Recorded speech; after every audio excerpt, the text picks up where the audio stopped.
কথা বুঝেননি?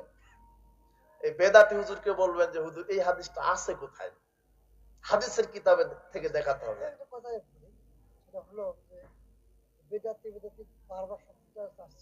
হ্যাঁ, যারা বেদাতি করে তাদেরকে একদিন ডাকছেন কি যে এইভাবে করা যাবে না। আচ্ছা, আমি বক্তব্য শেষ করি, তারপর আমি শুনতে বলবো। বারবার বেদাতিবাদ বলতেছে, বিষয়টা কেমন জানি হচ্ছে না না না না না, বারবার কেন বলছি, বারবার কেন বলছি শুনেন। আলাস সালাম ওয়াত তামিন, এরা সালাম দেয় আর আমিন বলে। আচ্ছা বলেন তো, সাহাবীরা যদি চুপে চুপে গোপনে আমিন বলতেন, ইহুদিরা বুঝতে পারতো? ইহুদিদের গা জ্বলতো? সাহাবীরা কি আমিন বলতো? জোরে।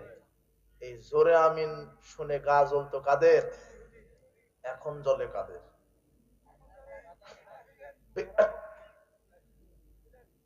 বেদাতীদের। কথা বুঝেছেন? আপনি নাম বলবেন কেন? হানাফি হলেই যে সে ভুল আমল করছে এটা কি? আর প্রকৃত হানাফি তো আমরা। ইমাম আবু হানিফা বলেছেন ইজা সাহাল হাদিস ফাহুয়া মাযহাবি, যারা সহিহ হাদিস মানে তারাই হানাফি প্রকৃত। তো পৃথিবীর মাটিতে আহলে হাদিসরা প্রকৃত হানাফি। কারা হানাফি প্রকৃত? আর তারা ওর দোহাই দিয়ে ভ্রান্ত বানোয়াট আমল করে, এরা হলো সালাকিয়ারা। কথা বুঝেছেন? শোনেন, জোরে আমিন গা জ্বলে ওদের, কিন্তু গা জ্বলে কাদের? ইহুদিদের। আর এখন জ্বলে বেদাতীদের। আর এরাই আমাদেরকে কি বলে? ইহুদিদের। জোরে আমিন সহ্য করতে পারে না ইহুদিরা। যদি আহলে হাদিস পৃথিবীতে ইহুদিদের দালালি করত, তাহলে তো তারা চুপে চুপে আমিন বলতো, যাতে তারা দালালি, যাতে তারা সন্তুষ্ট থাকতো আমাদের প্রতি। তারা বলতো, বাহ, সালাফিরা চুপে চুপে আমিন বলে, আমরা সালাফিদের জন্য সন্তুষ্ট আছি। কিন্তু সালাফিরা আমিন বলে মসজিদ কাঁপিয়ে দেয়, এটা গা জ্বলে ইহুদিদের। তার মানে সালাফিগণ, আহলে হাদিসগণ জোরে আমিন বলে ইহুদিদের বিরোধিতা করে। আর সোপে আমিন শুনতে মজা লাগে ইহুদিদের। তোমরা সোপে আমিন বলো, তার মানে তোমরা ইহুদিদের টাটকা দালালি করো। আমরা দালালি করি। গা জ্বলে কাদের? ইহুদিদের। এখন যাদের জ্বলে তারাও ইহুদি। কথা সাফ না? কোনো ভেজাল আছে? ভেজাল আছে? হাসে, হাসছেন কেন? জোরে আমিন শুনলে ভেজাল কারা? গা জ্বলে কাদের? ইহুদিদের।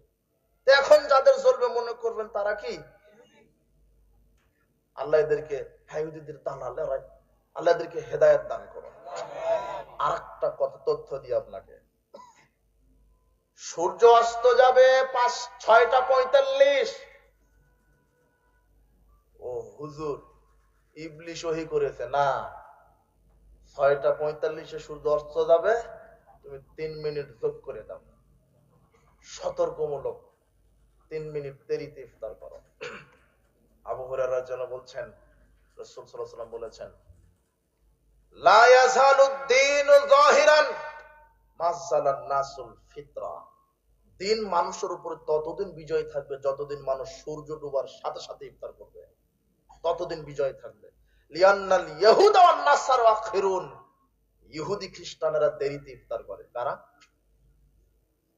তো সালাফি যারা, এরা সূর্য ডোবার সাথে সাথে ইফতার করে। ইহুদি খ্রিস্টানেরা দালালি করলো না, দেরিতে তোমরা ইফতার করে তোমরা দালালি করলা। কারা দালালি করলো? দেরিতে ইফতার করা কাদের স্বভাব? ইহুদিদের। এখন কাদের স্বভাব?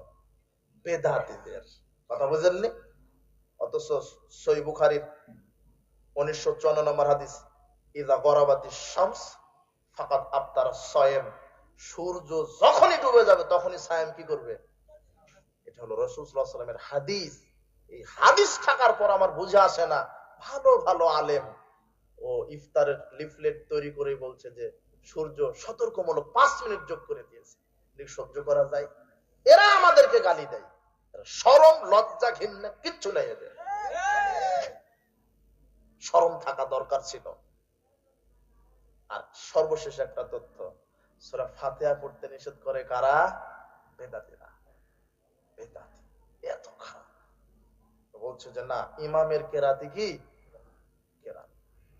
আমি একটা তথ্য পেলাম, সূরা ফাতিহার শেষ আয়াতে আল্লাহ কাদেরকে অভিশপ্ত বলেছেন? অভিশপ্ত কাদের বলেছেন? ইহুদিরা। আর পথভ্রষ্ট কাদের বলেছেন? খ্রিস্টানদেরকে। তা আমরা যদি দালালি করতাম তাহলে সূরা ফাতিহা তো বাদ দিয়ে দিতাম। কথা বুঝেননি? কথা এইটা বুঝতে কিন্তু একটু ঘেলু লাগবে, ব্রেন লাগবে। গায়রিল মাগদুবি আলাইহিম ওয়ালাদ-দাল্লিন। আল্লাহ আমরা তাদের পথ চাই না যারা পথভ্রষ্ট, যারা অভিশপ্ত, এদের পথ আমরা চাই না। তুমি ইহুদিদের উপরে গজব নাজিল করো, তুমি অভিশাপ দিয়েছো তাদের, তারা পথভ্রষ্ট ইহুদি খ্রিস্টানেরা। আমরা এটা বলি 17 রাকাত সালাতে 17 বার অন্তত বলি না? ফরজ সালাত কয় রাকাত? 17 বার বলি। কিন্তু বেদাতীরা চাচ্ছে না যেন বলতে না পারে, কেননা কাদের বিরুদ্ধে দোয়া আছে এখানে। কথা বুঝেননি? কথা কি বুঝলেন? দালালি করলো কারা? আল্লাহ এদেরকে বোঝার তৌফিক দান করো। ওটা কথা নয়, আমিন জুড়ে বলতে হবে, কথাই ঠিক। যদি ওই বুঝটা হাদিসের না দেয় আল্লাহকে দোয়া করি, আল্লাহ ভালোভাবে বুঝটা দান করো। ইমাম যখন আমিন বলবে তখন তোমরা আমিন বলো।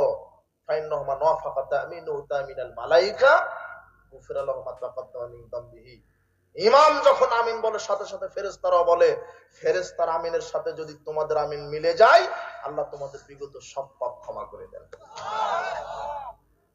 ইমাম যখন আমিন বলে তখন তোমরাও বলো, গায়রিল মাগদুবি আলাইহিম ওয়ালাদ-দাল্লিন।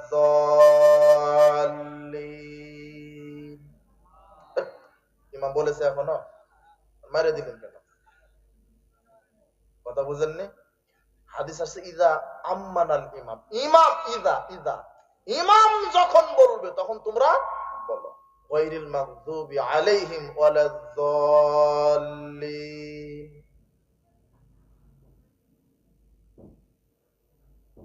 ইমাম যদি সুপে সুপে বলে আপনি বলবেন কখন?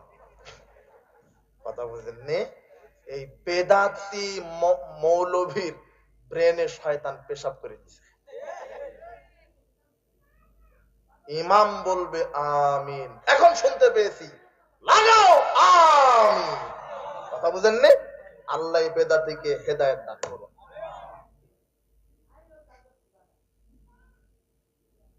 মসজিদ কম্পিত হয়ে যেত, কম্পন সৃষ্টি হতো সাহাবীগণ যখন আমিন বলতেন। এটা আসর আসছে। বেদাতীরা তাদের দলকে টিকা রাখার জন্য কত প্রযুক্তি বাহির করছে, মানে প্রযুক্তি নতুন নতুন প্রযুক্তি। রাফাল আযান ঠেকাইছে, তারা বলছে যে সাহাবীরা বগলে মূর্তি দিয়ে সালাত আদায় করত, এই জন্য আল্লাহ রাসূল রাফাল আযান করতে বলেছেন। চিন্তা করেন এর চাইতে বড় অপবাদ আর কি হতে পারে? যারা মূর্তি ভাঙতে এসেছে তারা নাকি বগলে কি নিত? এটা অপবাদ না? আশ্চর্য। অথচ রাফাল আযানের ব্যাপারে 4 শতাধিকের উপরে হাদিস বর্ণিত হয়েছে। আমরা নাকি হাত নাচায় সালাত আদায় করি, সহ্য করা যায়? আল্লাহকে হেদায়েত দান করুন। তো বলছিলাম আমিন জুড়ে বলবেন। তাহলে কিয়াম, দাঁড়িয়ে সালাত, তাকবীরে তাহরিমা, সূরা ফাতিহা। 4 নাম্বার বলেছি রুকু করা, 5 নাম্বার রুকু থেকে ওঠা, মনে আছে না? 6 নাম্বার রুকু থেকে সোজা হয়ে দাঁড়ানো। 7 নাম্বার কি বলেন? 7 নাম্বার 7 অঙ্গে সেজদা করা। 8 নাম্বার সেজদা থেকে উঠা। 9 নাম্বার 2 সেজদার মাঝখানে স্থির হয়ে বসা। 10 নাম্বার তাদিল আরকানগুলি ধীরস্থিরতার সাথে আদায় করা। 11 নাম্বার কি? শেষ বৈঠক। শেষ বৈঠকে বসার পদ্ধতি যেহেতু আসছে, শেষ বৈঠকে যখন বসবেন, হ্যাঁ 2 বৈঠক আছে না, 3 এবং 4 রাকাত বিশিষ্ট সালাতে। প্রথম বৈঠকে আপনি বাম পায়ের পাতার উপরে বসবেন, আর শেষ বৈঠকে বাম পাটা ডান পায়ের নলা দিয়ে বাহির করে দিবেন। কথা কি বুঝলেন? বাম পাটা ডান পায়ের নলা দিয়ে কি করে দিবেন? বাহির করে দিয়ে নিতম্বের উপরে বসবেন। আর সালাতের শুরু থেকে শেষ পর্যন্ত সব সময় আপনি দাঁড়িয়ে থাকেন, রুকুতে যান, সব সময় সেজদা যেখানে দিবেন তার এরিয়ার মধ্যে যেন দৃষ্টি থাকে। কথা বুঝেছেন? কিন্তু যখন তাশাহুদের বৈঠকে বসবেন তখন দৃষ্টি থাকবে তর্জনী আঙ্গুলের উপরে। দেখেন মধ্যমা আঙ্গুলটা ভাঁজ করবেন, বৃদ্ধাঙ্গুলির পেটটা মধ্যমা আঙ্গুলের নখের উপরে রাখবেন, আর অনামিকা আর কনিষ্ঠ আঙ্গুলটি ভাঁজ করে দিলেন, আর তর্জনী আঙ্গুলটা এইভাবে দিবেন। 53 নাই, হাদিসে এই ভাষাটা আসছে। হালকা করে ইশারা করবেন, কিন্তু টপ করে একবার জায়গায় দিবেন, আবার নামায় দিবেন না। আশহাদু আল্লা ইলাহা ইল্লাল্লাহ ওয়া আশহাদু আন্না মুহাম্মাদুর রাসূলুল্লাহ। কথা বুঝেননি? এই বেদাতি হুজুরকে বলবেন যে হুজুর এই হাদিসটা আছে কোথায়? হাদিসের কিতাবে থেকে দেখাতে হবে। একটা কথাই বলি, সেটা হলো যে বেদাতি বেদাতি বারবার শব্দটা আসছে। হ্যাঁ যারা বেদাতি করে হ্যাঁ। তাদের নিয়ে একদিন ডাকছেন কি যে এইভাবে করা যাবে না, এটা সেটা বুঝে দিন। আচ্ছা, আমি বক্তব্যটা শেষ করি, তারপর আমরা নাই, বলবো। বারবার বেদাতি বলতেছে, বিষয়টা কেমন জানি হচ্ছে না? না না না না না, বারবার কেন বলছি, বারবার কেন বলছি শুনেন। না না, যারা যারা এটা করে আহলে এলাকায় আমি বারবার কেন বলছি শুনেন। আমি আপনার কথা বুঝতে পারছি, আমরা হা করলে বুঝেনি। শুনেন, আমি হা করলে তো বুঝেন আপনি কি বলতে চাচ্ছেন, আমরা তো বুঝি কিছু হলো। আচ্ছা, বেদাতি বেদাতি বারবার বলতে যাচ্ছি মানে সলাতের কথা 82 বার আল্লাহ কেন বললেন? কোন কিছুকে গুরুত্ব দিতে গেলে বারবার বলতে হবে। এক গ্লাস দুধ, শুনেন, এক গ্লাস দুধ, পরে বলবেন আপনি। হ্যাঁ, এক গ্লাস দুধ, যারা আমার কথা শুনেন, আপনারা কথা বলেন না। আমি এটাকে গুরুত্ব দেওয়ার জন্য বলছি। এক গ্লাস দুধ আর এক গ্লাস পেশাব, এক গ্লাস দুধ আর এক গ্লাস পেশাব। আপনি গালি দিয়ে তো তাকে আনতে পারবেন না। গালি না মামা, গালি না তো, গালি না উপর দিয়ে চলে যাচ্ছে।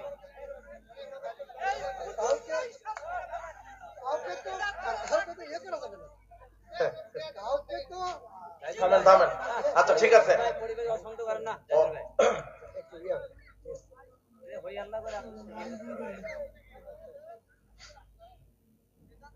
এই সালাফি আলেমেরা তো বেদাত করে না, তাই তো বেদাতে আলেমকেই তো বলতে হবে, বুঝেননি?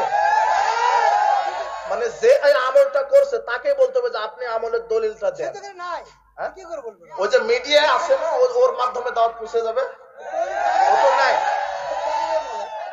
আমি কিন্তু মিডিয়ার দিকে তাকিয়ে কথা বলছি। হ্যাঁ, এখানে তো 200-500 লোক আছে, কিন্তু মিডিয়াতে তো লাখ লাখ লোক শুনবে, দাওয়াত পৌঁছে যাবে।